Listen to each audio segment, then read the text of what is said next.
السلام عليكم ورحمة الله تعالى وبركاته. اللهم اشرح لي صدري ويسر لي أمري واحلل عقدة من لساني يفقه قولي. نتمنى تكونوا لاباس حبابي الزينة وبصحة جيدة يا رب العالمين. قبل ما نبداو في الحكاية نتمنى ديروا لي جيم وبارطاج واشتراك في القناة باش يوصلكم كل ما هو جديد. حكايتنا نهار اليوم هي بعنوان الخطاب رطاب. نبداو على بركة الله ونقولوا بسم الله. قبل ما نتزوج بشهر دابزت مع خطيبي لأني لقيتو يهضر مع وحدة، ودابزنا أنا وياه دبزة كبيرة. قررنا أنو نتفارقوا. هو راح قال لأهله وأنا بقيت نستنى في يماه تعيط لما باش تقولها ما كتبش المكتوب. استنيت نهار كامل لكن حتى واحد ما عيط. قلت بالك غدوة يعيطوا. رقدت هذيك الليلة والصباح نط على تليفوني صوني، لقيت اختو قالت لي صباح الخير واش راكي لاباس، وقالت لي على بالك باللي محمد راهو حاب يفسخ الخطوبة. انا سكت وعاودت قلت لها كلش بالمكتوب. قالت لي لا حكالنا كلش، ويما البارح ديناها للسبيطار وقالت له يا تدي سعاد يا تدي دعوة الشر. انا قلت لها لا الزواج ما فيش سيف وما تسيفوش عليه، خليوه على راحته، ممكن يكون يحب الطفلة هذه. المهم وقفوا معايا ويما عيطت لي وقالت لي وليدي غلطت معاك ولكن راني درت اللازم وانا حبيتك ومن غيرك وحده ما تدخل داري. وقالت لي وين نلقى كيفك الزين والتربيه والاصل.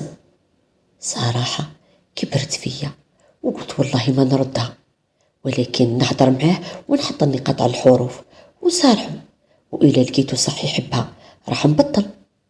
وكيما كان الحال في الليل هو عيط لي وطلب السماح. أنا قلت له هذا السماح من عندك ولا جبروك باش تطلبه؟ زعف وقال لي أنا راجل حتى واحد ما يجبرني على حاجة أنا مانيش حابها. قلت له وأنا؟ قال لي نكذب عليك ونقول لك نحبك غير كيما تعرفنا، وصح راني مرتاح معاك وأمي حباتك هذا هو الصح. قلت له واللي كنت تحكي معاها؟ قال لي حتى وكنت نحبها رضيت ما عندي هي الصح. وقال لي وانتي؟ قلت له حتى أنا مرتاحة، ولكن الحب كيما قلت انت غير كيما تعرفنا. المهم صليت صلاة الاستخارة واتكلت على ربي. كلش تسهل، وأمه وأخواتاته الأربعة كانوا معايا أحن وأطيب من أهلي، واللي طلبتها تحضر لدرجة أني طمنت وقلت طحت في ناس يخافوا ربي، حتى بظلمني الراجل أهله ما راحش يرضوا بالظلم. وكان عندي تخوف صغير هو ما بعد شوية، ولكن كنت راح نتزوج في دار العائلة عنده زوج خاوته كبار عليه متزوجين وبديارهم، وزوج خياته متزوجين وزوج عزبات وهو الصغير. ومن أول عجوزتي قالت لي هو اللي بقالي حابته يبقى معايا، وربي شاهد راح ندير لك خير من يماك وما يخصك حتى حاجة معنا إن شاء الله. فرحت وتكلت على ربي وقلت خلي كلش بيد الله. تزوجنا، ومن نهار العرس ومن نهار حطيت رجلي في دارهم قلعوا قناع البراءة والطيبة وبانوا على حقيقتهم. يا ربي وش درت في عمري، وش كان خاصني باش طحت هذه الطيحة. المهم قبل ما نبدأ الحكاية نحكي لكم على العرس كيفاه فات. في دارنا بابا دار العرس الله يبارك، حضر فيه كل معارفنا وحبابنا، وفوتنا ليلة تهبل بحكم راح نتزوج بعيد. كنت عارفة باللي كاين اللي ما يقدروش يمشوا معايا، وصح رحنا احنا في دارنا، يعني أمه وأختي وخويا الصغير. بابا قاعد في الدار وعندي عمة وحدة راحت معايا هي وبنتها، وزوج خالاتي ووحدة ولادها صغار خلاتهم عند عمتهم، ووحدة جابت بناتها وجداتي وجارتنا وبنتها وصاحبتي وخالي ومرته وجداتي نتاع أمي غير هي اللي باقيتنا. هادو هما كل فاميلتي، يعني ما يلحقوش 15 شخص. كي رحنا زعفوا كي شافوا خويا وخالي وقالوا علاش تجيب معها رجال، حنا عندنا عيب. وداروا مناحة، وما كانت حابة تكبرها معاهم، ولكن جداتي قالت لها سكتي وتكالمي. وتخيلوا خلوهم برا ما دخلوهمش حتى لا بغى معاكاش راجل، بقاو قاعدين في اللوطو حتى جا وقت العشاء. واحد خرج لهم العشاء وحطوا لهم برا، وهما ما كلاوش وخلوها هكذاك وراحوا. داروا هذا الشي كامل، وانا من بعد باش عرفت، انا ما كنتش عارفه واش راهو صاري. ملي دخلت وانا في الشومبره واحد ما خلوه يدخل عليا، قاعده ونشوف في الحاله الشومبره بالزانقل والماء بالقديم والفرش يحشم والحاله الله لا يشوفكم. حتى جا راجلي وقال لك ما كان عرس ما كانت صديره. بقيت خير نشوف، ما لقيت ما نقول. دارنا عشاوهم واحد العشاء الله لا يشوفكم. وعلى الفجر جابوا لهم لطو كبيره ونوضوهم بالواحد وقالوا لهم ايا كمل العرس. يما حبت تبقينا على خير ما خلوهاش، قالوا لها راهم راقدين. راحوا خلوني مع معاناتي. والصباح غير نض جابوا لنا فطور وتقهوينا. وجات عندي اختو بدات تفتح في الخزانه وقالت لي جيبي نستف لك قشك وشوف هو واش جبتي معاك. ولغات الخواتات 3 قعدوا، وانا من قوه الصدمه ما لقيت ما نهضر. بقيت حاله فمي، رفدت الفاليزه الاولى فتحتها لقيت فيها جبب نتاع الدار شتا وصيف وبيجامات. بقات اللي تجبدها تقيسها عاد وتدخلها الخزانه. انا جايه طويله ورقيقه، هما كامل قصارات والسمان. بقات على هذيك الحالة حتى فرغت الفاليزة، واللي تقيسها تقول لي ياه دوماج ما جاتنيش. عاودت جبدت الثانية كانت فيها بدعيات وقفاطن. بدات ثاني تقيس هي وخواتاتها حتى واحد القفطان تقطع وما حبش يدخلهم ويقيسوا. ويومهم تقول لي علاش ما جبتيش صبالح عراض وكانت سماني. صدقوني غير الدمعة حبست لي في عيني والقنطة وما قدرتش نقول حتى كلمة. وزاد جابت الفاليزة الصغيرة وحلتها، لقيت فيها غير ملابس الداخلية وملابس النوم. قدام يمهم لا حشمة لا والو، جيت جبدوا ويتفرجوا ويضحكوا. وزاد دات لي 2 بياس في الابيض، هو شباب وغالي. كي شفتو مت عليه وكنت نستنى وقتاش نلبسو. جابت واحد الكابة كانوا فيها صوالح تجميس وشوار والبلان والباريت تاع لاسير والحديدة. كي فتحوها فرحوا وبقاو يزغرتوا تقول راح نمدها لهم. يا يما وانا اللي تعبت وخدمت ليل ونهار وبابا حط دمه وعرقه وصحته باش قامني. عاودوا فتحوا الفاليزة الكبيرة فيهم كانوا فيها صوالح تصدير الكراك والبلوزة وحوايج بزاف كامل يقيسوا فيهم ويعاودوا. والحمد لله حاجة ما جات. وبقاو على هذا الحالة حتى كملوا كلش. من بعد ما كملوا اداو لي 2 بياس وبانتوفة وخمار. بقات فاليزة وحدة اللي كنت دايرة فيها الهدايا اللي ديتهم لهم. فتحوها وقلت لهم هادو ليكم.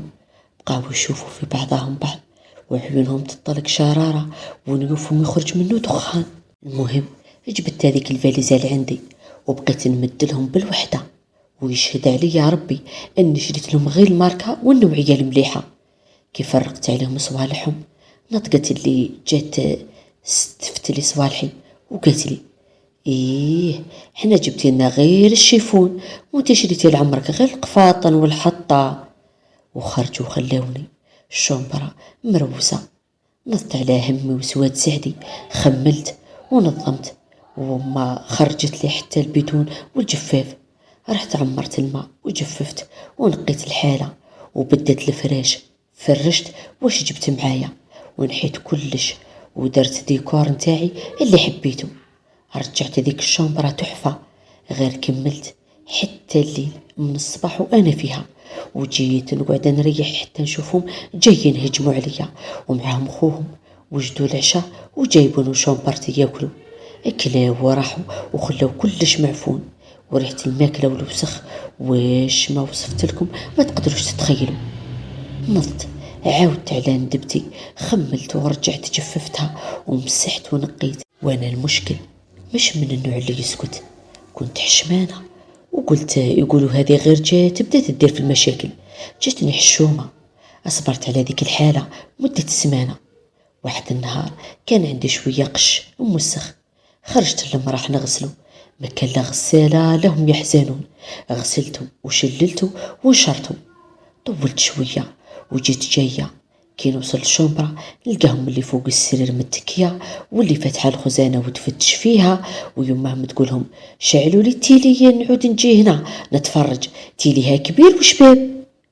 وحدة لقيتها جابدة المالات فيها ذهبي ودراهمي وصوالحي الخاصة وأوراقي كلش ثم، ويحكمني الهبال.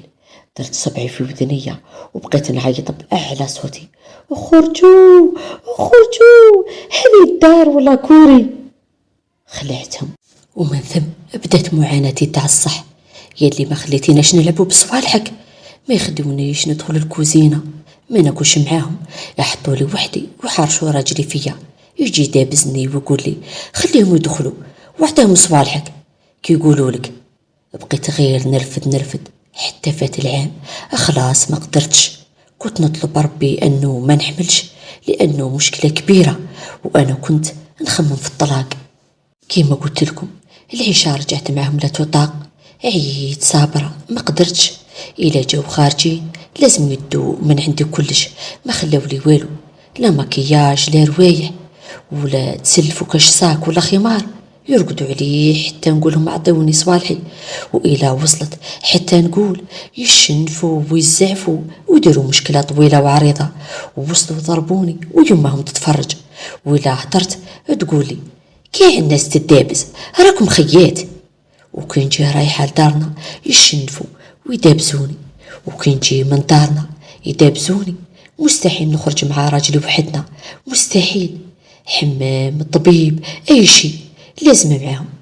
خلاص ما قدرتش، وراجلي لا حياة لمن تنادي.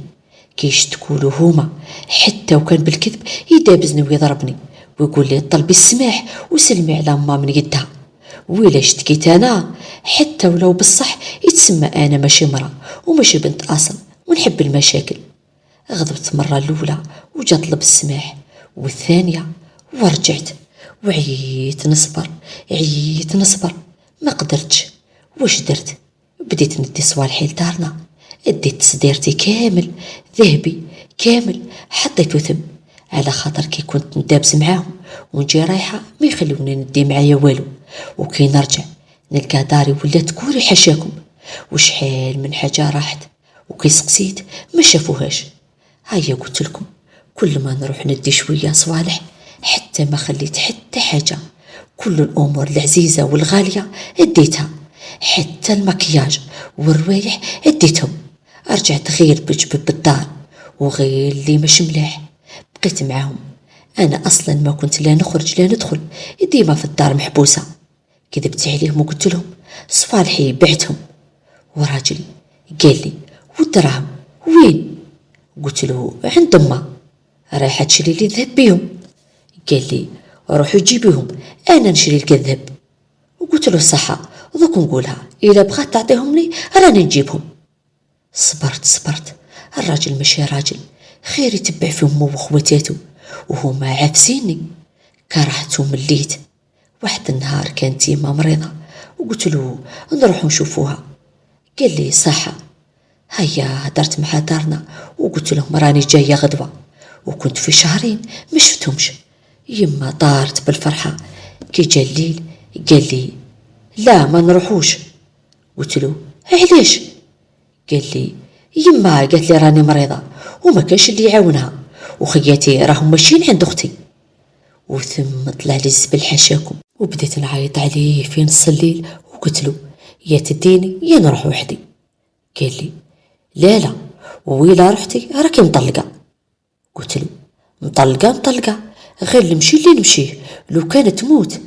وكان شحال من مرة يديرها لي، وذاك اليوم حكموني للجنون. أنا من النوع اللي نسكت بس كي يتعمر الكاس ويفيض نطرتك ضربة وحدة ونخلط شعبان مع رمضان. ووقفت على فرد الجل، وكيما كان الحال رحت لدارنا، حطني عند الباب وراح. كي دخلت غير سلمت عليهم وقعدت وقلت لهم: شوفوا، إلا رجعتوني ليه يا نهرب يا ما تعرفوليش طريق، يا نقتل روحي، والله نجيبها في كاش واحد، وهكذا انتوما تكونوا السبة. بديت نفرغ، هواش راني عايشة وهواش راني. قال لي: بابا، ولو كان يديرلك سكنتك وحدك ترجعي؟ قلت له: والو، كيما راني عايشة أنا اللي معاهم عايشين نسا سلافي اللي بعاد عليهم ولا عود أكثر مني. الناس ما يتعاشروش، مش انت اللي تسمح لهم وتصبر لهم، الكلاب خير منهم. المهم بقيت 5 شهور في دارنا، ما عيط محوس، ما قال عندي مرة. عيطت له أنا ودرت تسجيل مكالمة وقلت له: وش درت فيها؟ قال لي: في واش؟ قلت له: راني قريب 6 شهور راميني في دارنا. قال لي: وثم تقعدي، ما نردك ما نطلقك، يا تقعدي كيما الكلبة، وإلا راكي باغية ترجعي قولي لباباك يردك وطلبي منهم السماح كامل وسلمي على يديهم حتى يرضوا عليك، ثم نخمم إلا نردك ولا لا. قلت له: صح، ما كانش مشكل. غدوة لبست ورحت المحامية جارتنا وحكيت لها كل شيء ووريت لها الفوكال. قلت لي: رسليه لي نحطه في الدوسي، ودفعت قضية وبقيت ماشية جاية مع دار الشرع، وكل جلسة ما يجيش وتتأجل. توخذت ومرمت بابا معايا، والمحامي نتاعو قال هو راه طالب الرجوع وما عندوش باش يدير الدار. والقاضية قالت لي: ارجعي والصبري. طلبت الخلع وقلت لها: حابة ترجعيني للذل؟ والو. درت الخلع وطلقت وتهنيت منهم. وكلمة طلاق يا خاوتي وشحال واعرة، تحسي في ذيك اللحظة انه تحشيت لك وحياتك ضاعت، وانه الحياة توقفت في ذيك اللحظة. تقولي انا واش راح ندير ومنين نبدا، وبزاف امور تجي في راسك. رجعت لدارنا والحياتي جديدة. اختي كانت مخطوبة وتزوجت، وخويا راح للعسكر. بقيت غير انا ويما وبابا في الدار، كنا عايشين بخير. نوض الصباح نخدم صوالحي ونجمع ونفطر ونعاود نتقهوى ونعاود نتعشاو، وفي الليل يرقدوا ونبقى وحدين دور في ديك الدار. كانها مكان حتى جديد وروتين مؤمن لا يطاق. المهم وش نقولكم، بقيت على ذاك الحال مدة. من بعد طلبت بابا انه يخليني نخدم ويدبر لي كاش خدمة تكون سهلة نتلها فيها. وصح بعد ايامات شاف لي خدمة في واحد لوزين قريب لدارنا. بقيت نخدم ونتلها. شريت بورطابل الله من الغاليين، ودخلت الويفي للدار وكسيت روحي شوية. وخدمة واحد العام وعاود تعييت، الخدمة فيها تعب. وزيد خويا ما كانش حابها، وكان كل ما يجي للدار يبقى يعيط ومنا وعلاش راكي تخدمي وواش خاصك. قلت له: كيفاش واش خاصني؟ خاصني بزاف صوالح. قال لي: اللي تحتاجيها اطلبيها نجيبوها لك. وانا كنت ديجا حاسه بالتعب، حبست من الخدمه. ونهار جاء فرح كي عرفني باللي حبست، بقيت قاعده في الدار وغير التليفون اللي كان يلهيني.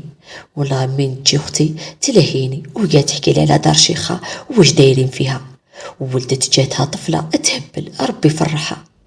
بقيت مع تليفون وكنت فاتحة موقع اسمه الإيمو. في الأول كنت حاسباته كيما الواتساب والماسنجر، فيه غير رسائل. من بعد اكتشفت باللي نقدر ندخل مجموعات بزاف ونتعرف على ناس. دخلت لهذا الموقع اللي ما كانش مراقب لأنه مش موثق. شفت فيه العجب، تعرفت على بزاف ناس، حتى وصلت لواحد المجموعة كانوا ناس طيبين بزاف. تعرفنا وبقينا كيما العيلة، نسقسوا على بعضانا ونساعدوا بعضانا معنويا ونقصروا مع بعضانا مرات حتى للصباح، ومحترمين بعضانا بزاف. ثم تعرفت على سفيان، كان عسكري وكان مطلق وكان باقي له عام ونص ويتقاعد، والأهم كان من نفس الولاية. تعرفنا وحبينا بعض، كنا يوميا مع بعض لدرجة أنه رجع يعرف كل صغيرة وكبيرة فوتنا مع بعض. المهم فوتنا مع بعض بزاف، وبقيت حاسة روحي تعلقت بيه. وقال لي كي يجي لازم يشوفني، ورجع يعاملني على أساس مرته، ورجع يقول كامل المجموعة أنه راح يخطبني وبزاف حوايج. المهم بعد 8 شهور من تعارف قررنا أنه نتلاقاو، وكان خاصني سبة باش نخرج ونشوفه. ما عليناش يا سيدي، درت سبة وخرجت ورحت عند أختي، ومن عندها تلاقيت به، شفنا بعضانا، عجبته وعجبني، وكان إنسان ما شاء الله. بقينا مع بعض حتى اللي خرج من الخدمة جا خطبني من بابا، وما كانش مرتاح له، ولكن وافق وقال لي بالك هذا يخرج خير من اللي فات. خطبني على أساس شافني وسقسى عليا. المهم فات كل شي عادي، جهزت روحي وتزوجنا، وكانت أمه مريضة وكانت قاعدة عند خوه، وهو دار العرس في دار اختو. ومن دار اختو رحنا للبحر، فوتنا سمانة، فاتت عسل. وكي جينا لدارو كانت الصدمة، دار كأنها كوري، مستحيل يقدر الواحد يعيش فيها. قلت له هذه هي الدار اللي عندك؟ من ثم تبدل في وجهه وقال لي هذا الموجود، عجبك ولا ما عجبكش؟ ما عندي ما ندير لك. وش ندير؟ قعدت وندبت حظي وبكيت، لكن توكلت على ربي وقلت نصبر. وش رايح ندير؟ نعاود نطلق؟ بقيت صابرة وسكن في هذيك الدار. الرجل عصبي ويلصق غير وحده، ما نخرج ما ندخل، يظل يشيخ مع البنات في التليفون، واللي زاد الطين بلة الشراب.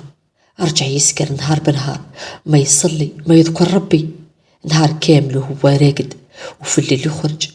عييت صابرة وما قدرتش، غضبت واشتكيت لأهله، ما كان حتى حل. في مرة جو واحد الرجال يطبطبوا عليا، قلت لهم شكون؟ سقساو عليه، قلت لهم صبروا. رحت نوضتهم، خرج لعندهم، بلع الباب، رحت للطاقة وبقيت نسمع. عرفت باللي سالوا هدراهم وحبينو يكتب عليهم الدار، وهكذا يخلص. وكانوا تناقشوا نقاش كبير حتى قريب يضربوه. كي دخل قلت له شكون هادو وش خصهم؟ ناضي عيط وزعف ويضرب فيا.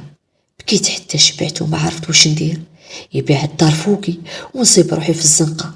وين نروح؟ يا ربي وش هذا السعد المسود؟ في الليل جا للدار وهو سكران، وبقى يعيط وداير التبهديل قدام الناس، وعاود خرج وبلع الباب عليا وحب يحرق الدار بيا، وقال لي نحرقها وما يديها حتى واحد. يا ربي وش ندير؟ لما نعيط يسلكني. عيطت البابا وجاب لابوليس ورفدوه وخرجوني من ثم. غدوة اديت صوالحي وطلبت الطلاق، ورجعت للدار وانا حالتي ما يعلم بها غير ربي.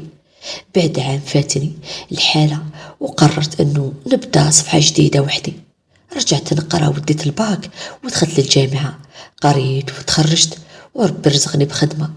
بقيت مع الخدمة والدار، وخرج طالقي من الحبس ورجع يتبعني وين نروح، وحاب يرجعني، لكن انا كرهته ومستحيل نخمم نرجع له. وتعرفت على واحد يخدم معايا متزوج، بصح قال لي انه ارمل. بقيت معاه حتى لواحد النهار وانا في الدار، جت لينا وحده، فتحت لها الباب وقلت لها هنا تسكن سعاد؟ خرجت انا وقلت له واه انا سعاد وش كاين؟